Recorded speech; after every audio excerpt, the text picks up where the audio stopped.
오늘도 깨닫는 은혜가 있기를 예수 이름으로 축원합니다. 하나님은 말씀으로 세상 만물을 창조하셨습니다. 그리고 세상은 하나님의 말씀으로 그대로 명령하신 대로 창조되었다고 성경은 말씀합니다.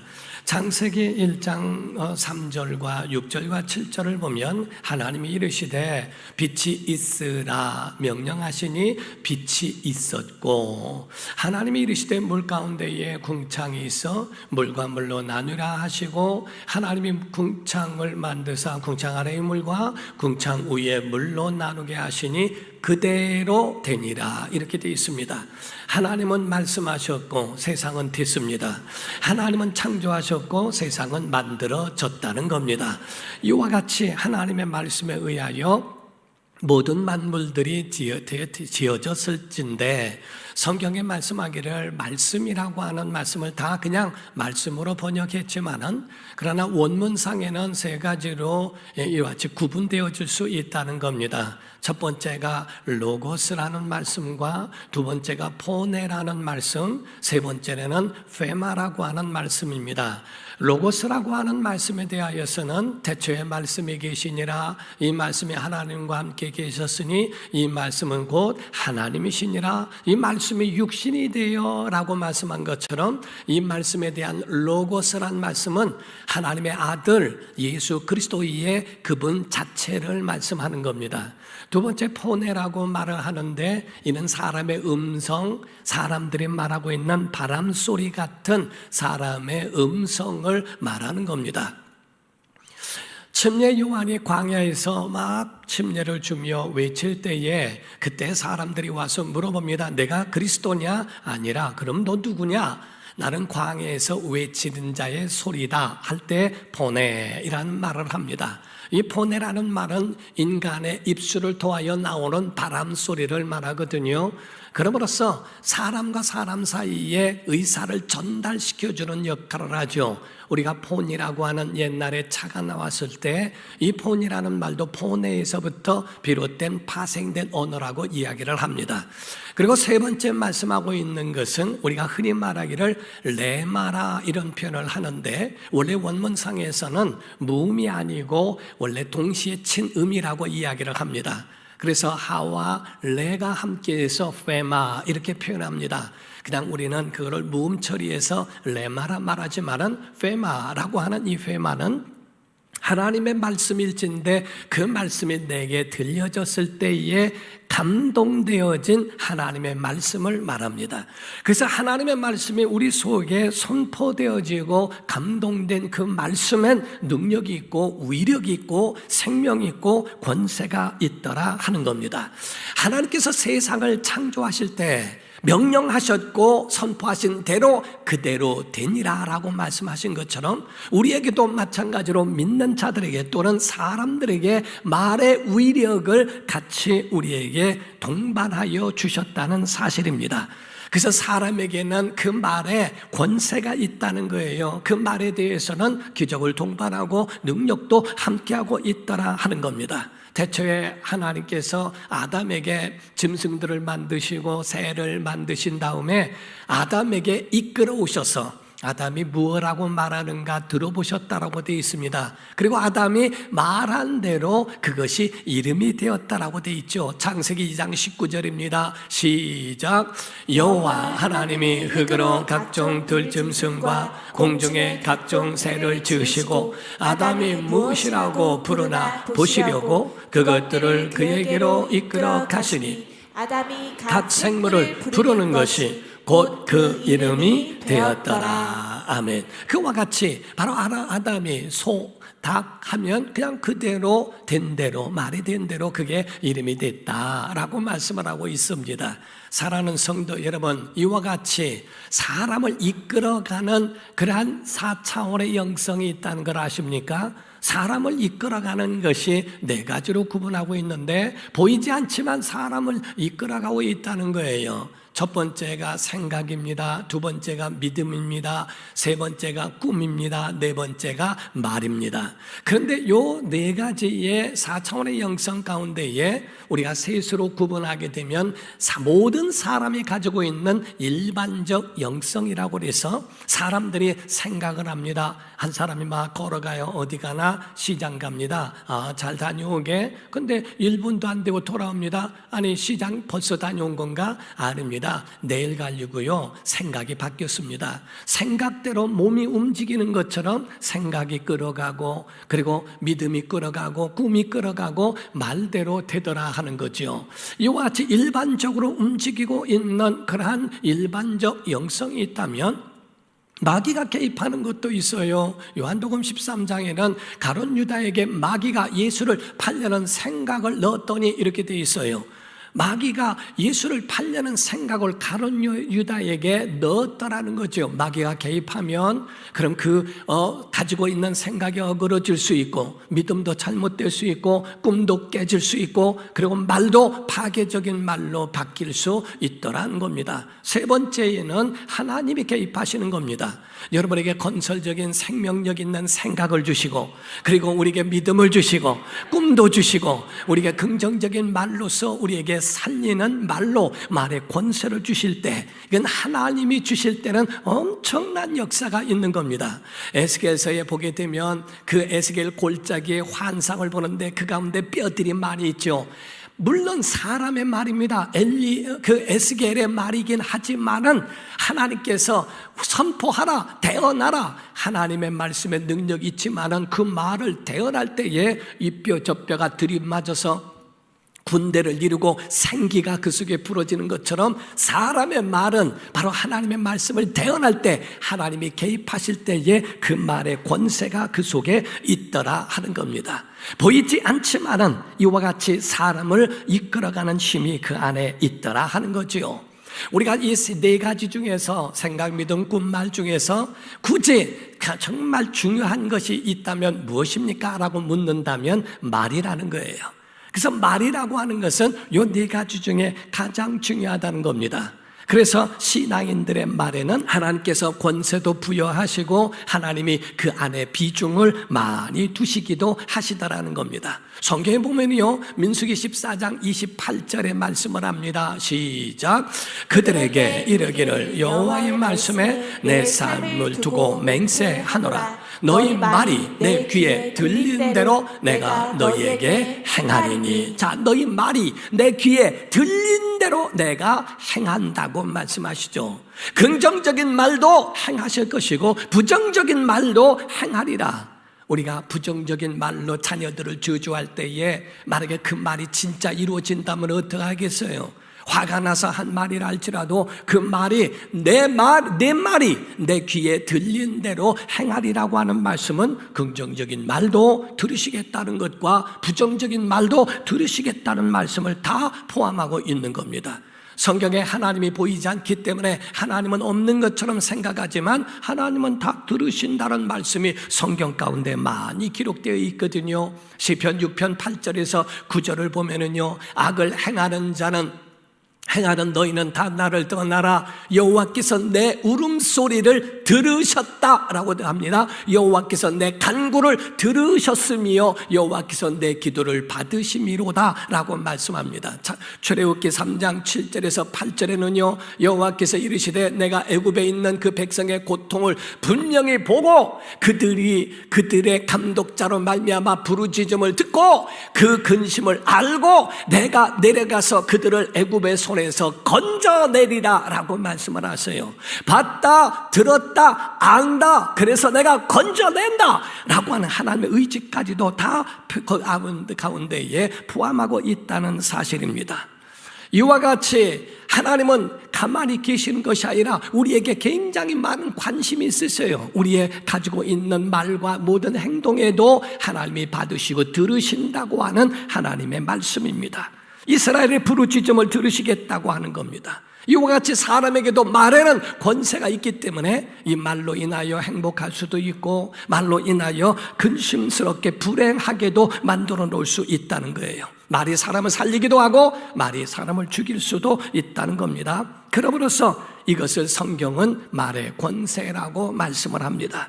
사랑하는 성도 여러분, 이와 같이 사람의 말에는 인생의 명운이 달려있고 미래가 달려있다는 거예요. 심리학자들은 말하기를 이 말이 쌓이면 인격이 되고 인격이 모이면 인생이 된다 하는 말을 합니다. 야고보는 말하기를 혀는 불이라고 표현을 합니다. 야고보서 3장 6절입니다. 시작. 혀는 곧 불이요 불의 세계라. 혀는 우리 지체 중에서 온몸을 더럽히고 삶의 수레바퀴를 불사르나니 그 사르는 것이 지옥불에서 나느니라. 이와 같이 혀의 잘못된 말로 인하여 이와 같이 지옥불을 맛보게 되는 그러한 큰 경험을 갖게 될 수도 있다고 말씀한 거예요. 말은 부메랑이라 다시 우리에게로 돌아온다는 겁니다. 사랑하는 성도 여러분, 주변을 살펴보면 여러분 주변에서도 똑같이 절망적인 말을 하는데 희망적인 삶을 사는 사람이 있습니까?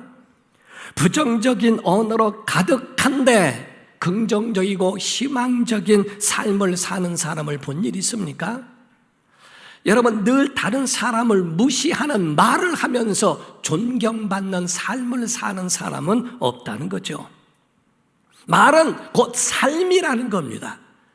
그래서 우리의 말이라고 하는 것은 굉장히 중요해서 그거는 길을 가는 것과 같고 그 사람의 인생을 살아가는 길과도 같은 것이라고 말하는 겁니다. 오늘 본문 말씀에는요, 이와 같이 이 예수 그리스도의 말씀에 대하여 구체적인 말씀이 나옵니다. 우리 마가복음 11장 12절에서 14절을 보면 이튿날 그들이 베다니에서 나왔을 때에 예수께서 시장하신지라 멀리서 잎사귀 있는 한 무화과 나무를 보시고 혹 그 나무에 무엇이 있을까 하여 가셨더니 가서 보신즉 잎사귀 외에 아무것도 없더라. 이는 무화과의 때가 아님이라 라고 말씀합니다. 그런데 예수께서 나무에게 말씀하여 이르시되 나무에게 말씀하세요. 이제부터 영원토록 사람이 내게서 열매를 따먹지 못하리라 하시니 제자들이 이를 들었다라고 성경은 말씀하고 있습니다. 이와 같이 성경이 말씀하기를 열매가 있고 그 열매가 나타나야 할 시기도 아닌데도 불구하고 여기서 신기한 말씀은 예수께서 이와 같이 나무에게 말씀하셨고 제자들도 들은 것이라고 하는 이해할 수 없는 일을 하신다 이 말이죠. 기도 없는 나무에게, 기도 없는 바람에게, 기도 없는 풍랑에게 주님은 명령하시고 말씀도 하셨다라는 겁니다. 그런데 신기한 일이 일어났어요. 마가복음 11장 20절 21절입니다. 시작. 그들이 아침에 지나갈 때에 무화과 나무가 뿌리채 마른 것을 보고 베드로가 생각이 나서 여짜오되 라비여 보소서 저주하신 무화과 나무가 말랐나이다. 참 신기하네요. 어제 말씀하셨는데 오늘 그 나무가 완전히 뿌리부터 말라버렸어요. 참 신기한 일이 일어난 거 아닙니까? 라고 묻는 베드로와 제자들에게 예수님이 답변하십니다. 마가복음 11장 22절 23절입니다. 시작. 예수께서 그들에게 대답하여 이르시되 하나님을 믿으라. 내가 진실로 너희에게 이르노니 누구든지 이 산들을 들려 바다에 던져지라 하며 그 말하는 것이 이루어질 줄 믿고 마음에 의심하지 아니하면 그대로 되리라. 아멘. 여기서 말씀할 때에 하나님을 믿으라 라는 말씀을 하시고 내가 이 말씀에 대하여 내가 이 산더러 바다에 던져라 하고 던져지라 하고 그 말이 이루어질 줄을 믿고 마음에 의심하지 아니하면 그대로 된다 라고 말씀을 하셨어요. 믿음의 말에 위력이라는 겁니다. 믿음의 말에 엄청난 능력이 그 권세가 있다는 말씀입니다. 사랑하는 성도 여러분, 여기서 말씀하는 하나님을 믿는 믿음을 갖고 있다면 믿음의 언어를 써라. 그 믿음의 언어 그 말대로 된다고 하는 권세를 그들에게 메시지로 알려주신 것이라는 겁니다. 사랑하는 성도 여러분, 학자들은 말합니다. 기도에는 두 가지가 있는데 많은 기도가 있지만 그 가운데 간구하는 기도가 있고 두 번째로 선포하는 기도가 있다는 겁니다. 간구하는 기도는 하나님 앞에 달라고 구하는 거지만은 하나님이 이루실 줄 믿고 선포하는 기도도 능력의 기도라고 말을 하는 겁니다. 예수님 사역하실 당시에 보게 되면 귀신을 내어 쫓으실 때 풍랑을 잠잠케 하실 때 선포하는 기도로 명령하신 걸 보십니다. 더러운 귀신아 물러가라, 잠잠하라, 고요하라 하고 명령하신 것처럼 이와 같이 선포되어지는 아직 이루어지지 않았지만은 말의 권세가 있어 그 말씀에 선포될 때 그대로 이루어지더라는 겁니다. 성경에 보면은 동물들에 대하여 지으셨다 하는데 그 동물들도 다 혀가 있어요. 그래서 혀가 있는데 그 혀의 기능들은 다르더라는 거죠. 개는 혀로 인하여 그 체온을, 온도를 조절한다고 이야기를 합니다. 그리고 뱀은 혀로 냄새를 맡기도 하고 개구리는 혀로 곤충을 사냥하기도 하고 어떤 물고기는 혀 안에 그런 치아, 이빨이 있어서 그래서 그것으로 잡아먹기도 한다라는 거지요. 그러나 대신에 사람의 말에는 혀에는 권세를 두셨다라고 하는 겁니다. 사람의 혀에는 소리만 내는 게 아닙니다. 사람의 말에는 인격이 들어있고 사람의 말에는 그의 생각이 들어있고 사람의 말에는 그의 능력도 같이 동반하고 있다는 거예요. 그래서 혀를 어떻게 사용하느냐에 따라서 망하기도 하고 어떤 사람은 성공하기도 하더라는 겁니다. 우리가 얼굴을 보더라도 대부분 2개가 있어요. 눈도 2개고 눈썹도 2개고 귀도 2개고 코는 하나지만 콧구멍은 2개입니다. 그런데 입을 지으셨을 때 입은 하나로 만드셨는데 왜냐하면 먹는 것도 먹지만은 말을 할 때는 그거는 정말 절제할 수 있어야 한다. 그래서 입 안에는 그 속에 치아로 인하여 첫 번째 시정장치를 하고 두 번째로 입술로 다물게 해서 그래서 함부로 말하지 않도록 입을 굳게 다물고 진짜 해야 할 말만 말할 때 치아를 벌리고 그리고 그 입술을 벌려 2번의 열쇠를 열고 말해라. 재미도 없는 모양인데 어쨌든 그렇게 해서 방어벽을 2개나 만드셔서 말에는 그와 같이 정말 중요한 것이다 라고 하는 그 말씀을 그와 같이 우리에게 일러주는 것이 아닌가라고도 말을 한다는 거예요. 하나님을 믿으라. 믿음의 언어를 사용해라. 싫어도 안 믿어져도 믿음에 대하여 그 언어를 써라 하는 겁니다. 저는요 참 이성적인 사람입니다. 그래서 어떤 그냥 무조건 맹신하고 무작정 믿는 그런 사람이 아닙니다. 그래서 저는 믿어지지 않는 이런 것들에 대해서 그냥 무조건 믿어 라고 하는 마치 교주처럼 무당처럼 얘기하고 그에 대하여 끌어가는 가스라이팅하는 그런 거를 굉장히 싫어하는 사람입니다. 무조건 충만하는 그런 의미를 말하는 게 아닙니다. 그런데 목회를 하다 보니까요 그렇게 이성적인 저와 같은 사람이라 할지라도 하나님 아니면은 설명이 안 되는 게 한두 가지가 아닙니다. 하나님이 아니면은 설명이 되지를 않아요. 그래 그거는 우연하게 그렇게 맞춰졌다고 합시다. 그런데 근데 이거는 수백 가지가 그 가운데에 우리가 설명할 수 없는 일들. 이것도 우연할까? 이것도 우연일까? 과연 이것도 우연일까? 그렇지 않더라는 거예요. 나중에는 2손 2발을 다 듭니다. 하나님이 하셨습니다. 하나님만이 하실 수밖에 없는 그 일들이 우리에게 너무 많이 있더라는 거죠. 살려면 믿음의 언어를 쓰기를 주 이름으로 축원합니다. 쓰임 받으려면 믿음의 말하기를 예수 이름으로 축원합니다. 그래서 우리에게 있어서 우리의 말이 권세가 있으므로 부정적인 말도 그와 같이 엄청난 그러한 파멸을 일으킬 수 있는 이런 것들을 조심하라고 하는 거죠. 성경은 말씀합니다. 칼로 찌르는 함부로 된 말이 있다는 거예요. 잠언서 12장 18절의 말씀입니다. 시작. 칼로 찌름같이 함부로 말한 자가 있거니와 라고 말씀하죠. 말에는 칼이 달려서 자꾸 그 칼로 인하여 찌르고 그 사람을 아프게 하고 상처를 주게 하는 그러한 말들이 그 속에 있더라 하는 겁니다. 사랑하는 성도 여러분, 말의 온도가 있다는 걸 아십니까? 어떤 분이 언어의 온도라고 하는 책을 썼더라고요. 정말 그 제목부터 보면서 굉장히 마음속에 울림이 있는 적이 있었습니다. 말에는 온도가 있어요. 사람들이 보면 참 냉정하다, 냉랭하다, 말이 냉정한 겁니다. 그 말에는 온도가 차다는 거죠. 그 속에 가지고 있는 따뜻함이 없어요. 그 사람 따뜻하다 하는 것은 미소가 따뜻하고 그 말이 따뜻하다는 이야기입니다. 말의 온도가 맞지 않으면 사람과의 관계가 어그러질 수가 있어요. 냉정한 말과 아주 그 속에 차가운 말들이 있어요. 전혀 상관없이 나와 아무런 관계 없는 그러한 정말 냉정한 말들은 끓이지 않으면, 온도를 높이지 않으면, 그 위에 따뜻한 말이 되지 않으면 그 사람을 잃어버릴 수도 있게 되더라 하는 거죠. 말의 온도를 높여라. 따뜻하고 그 속에 그 사람이 체온과 마주들일 수 있는 그러한 것으로 높여지는 말이 얼마나 중요한가.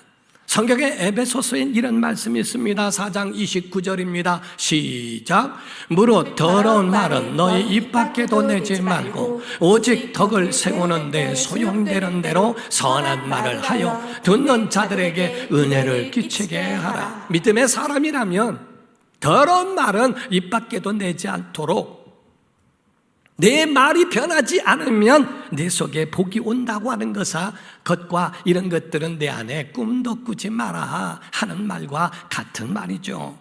더럽다는 말은 다른 거 아닙니다. 부패한 말 하지 말라는 거예요. 상한 말 하지 말라는 겁니다. 음식을 상하게 하듯 바로 영혼을, 심령을 상하게 하는 말을 함부로 칼을 찌르는 것으로 한 가지 말라고 하는 겁니다. 오늘 4가지 말의 권세에 대하여, 4가지 권세, 그 능력에 대하여 오늘 말씀하고자 하는 겁니다.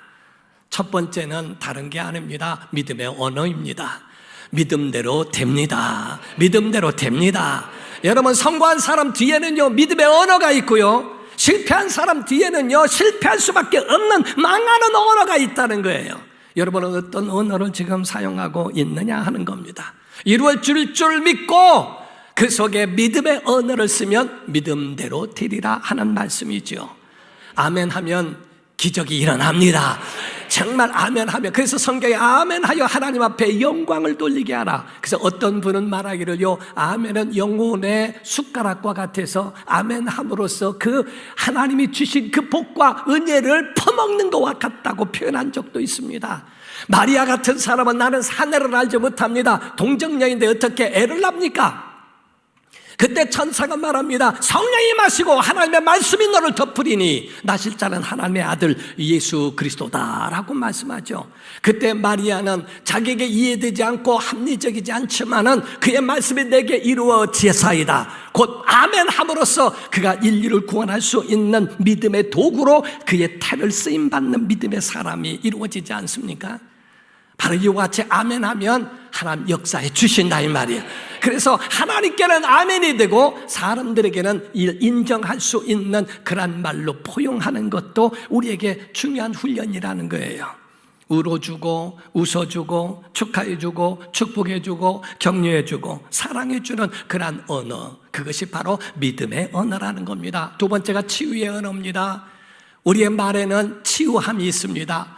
그래서 우리가 말할 때 하나님이 치유하는 은혜의 역사를 이루게 하신다는 거예요.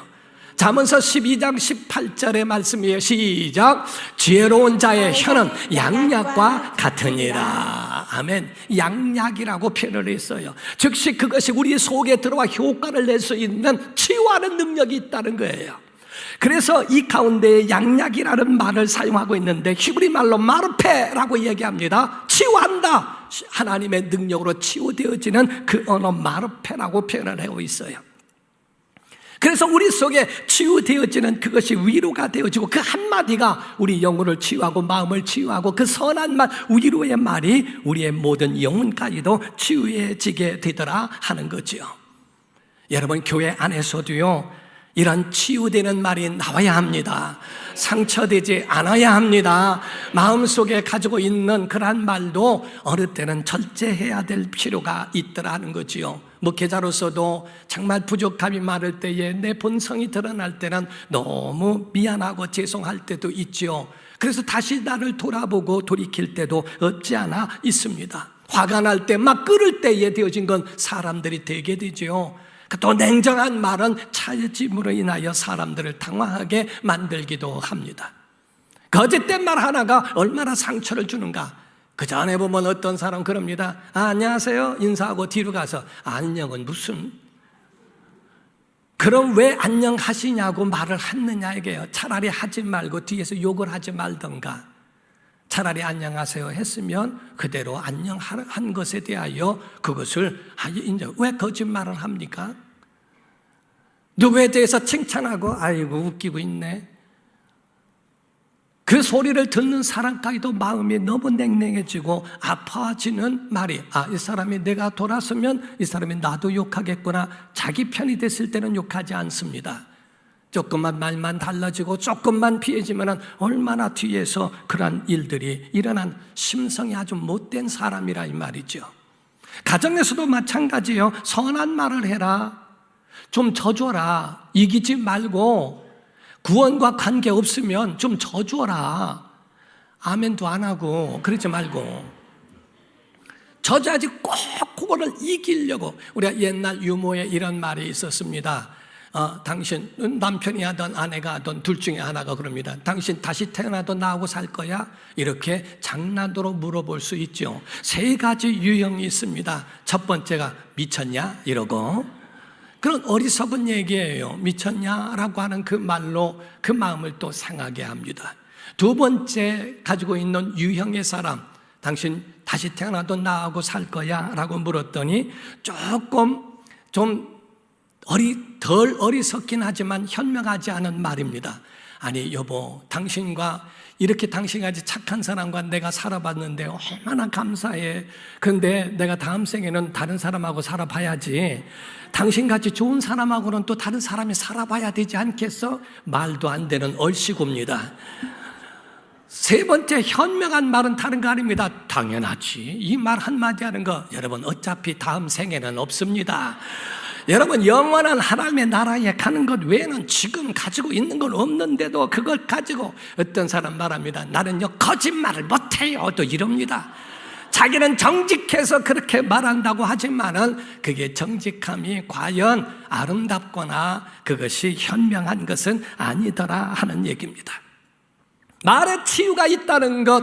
세 번째로는 말에 축복이 있습니다. 여러분 복이 있기를 예수 이름으로 축원합니다. 여러분 자녀를 위하여 축복한 것이 그대로 되는 거예요. 성경에 보면 족장들 아브라함, 이삭, 야곱 모두에게 다 축복의 과를 주셨어요. 돈을 주는 것 이런 것이 아니라 부모에게서 있어서 믿음의 사람들에게는 자녀들을 축복할 수 있는 축복권을 그들에게 주셨더라 하는 겁니다.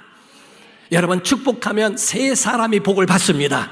첫 번째 축복한 자가 복을 받게 되고요, 축복을 할 때 옆에서 듣는 자가 복을 받게 되고요, 세 번째는 축복을 받는 당사자가 복을 받더라 하는 거거든요. 여러분 정말 그것이 여러분 속에, 그래서 교회가처럼 제일 우리 교회에서도 제일 복을 받은 사람은 저라는 거예요. 왜? 나같이 축복하는 사람이 없거든.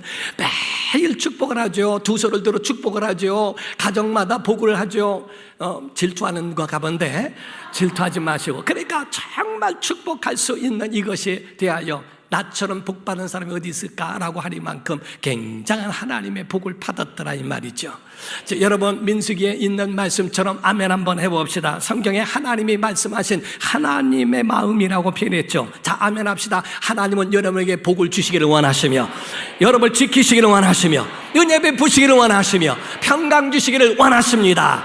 그것에 대하여 저는 선포하고 여러분은 아멘 함으로써 여러분 속에 그대로 이루어지게 되더라 하는 겁니다. 축복의 언어가 여러분 가운데 가정에 있기를 예수 이름으로 축원합니다. 마지막에는 감사의 언어라는 거예요. 감사할 수 있는 언어가 있을까? 예수님을 만나 구원받았으니 감사하고, 예배당이 있으니 감사하고, 예배할 수 있는 주일이 있으니 감사하고, 믿음의 사람들과 만나 축복을 할 수 있다는 이 모든 환경이 다 감사할 일들 아니겠는가?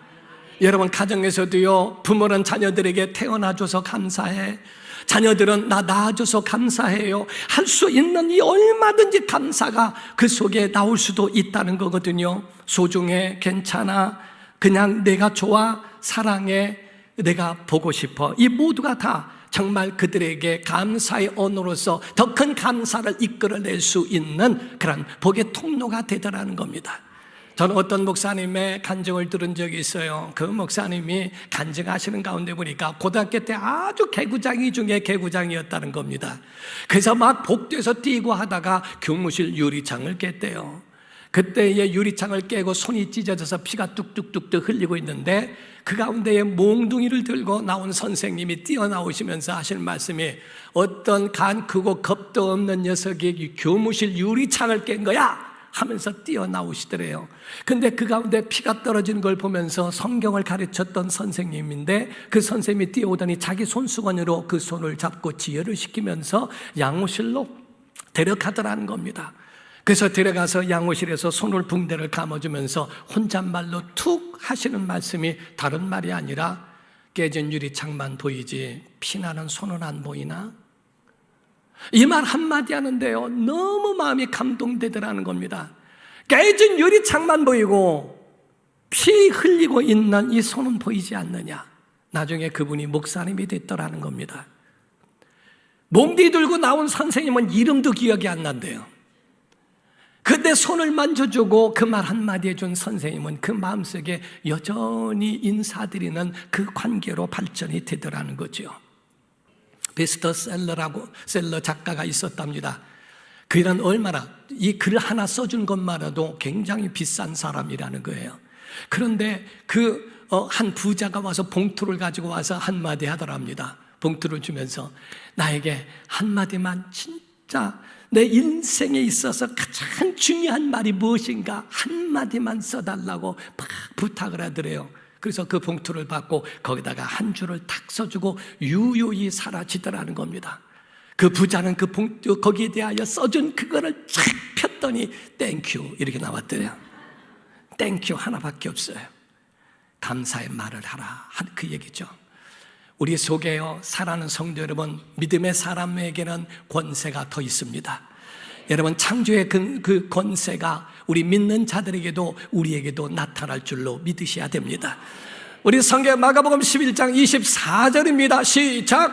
그러므로 내가 너희에게 말하노니 무엇이든지 기도하고 구하는 것은 받은 줄로 믿으라. 그리하면 너희에게 그대로 되리라. 아멘. 빛이 있으라 하심에 빛이 있었고 그대로 되니라. 너희가 기도하고 받은 줄로 믿으라. 선포하라. 그대로 되리라. 이 말씀을 한 거예요. 우리 사랑하는 성도를 절망하지 말고 좌절하지 말고 믿음의 선포가 있고 그 믿음의 선포대로 되는 은혜의 역사가 여러분 삶과 오늘 예배 가운데 있기를 예수 이름으로 축원합니다. 영혼도 살고 육체도, 여러분의 환경도, 여러분의 가정도 소생케 되어지는 놀라운 은혜가 있기를 예수 이름으로 축원합니다. 기도합니다. 이 시간에 나같이 통서로 기도할 때 하나님 아버지, 우리에게 정말 이와 같은 믿음의 언어, 하나님 믿음의 기도와 말의 능력이 무엇인지를 깨달아 알고 이 믿음 안에 승리하는 우리의 삶이 되어지도록 성령님 역사해 달라고 다 같이 간절한 마음으로 통서로 기도합니다. 살아계신 아버지 하나님, 우리의 말에 원수가 있음을 믿나이다. 아버지 하나님,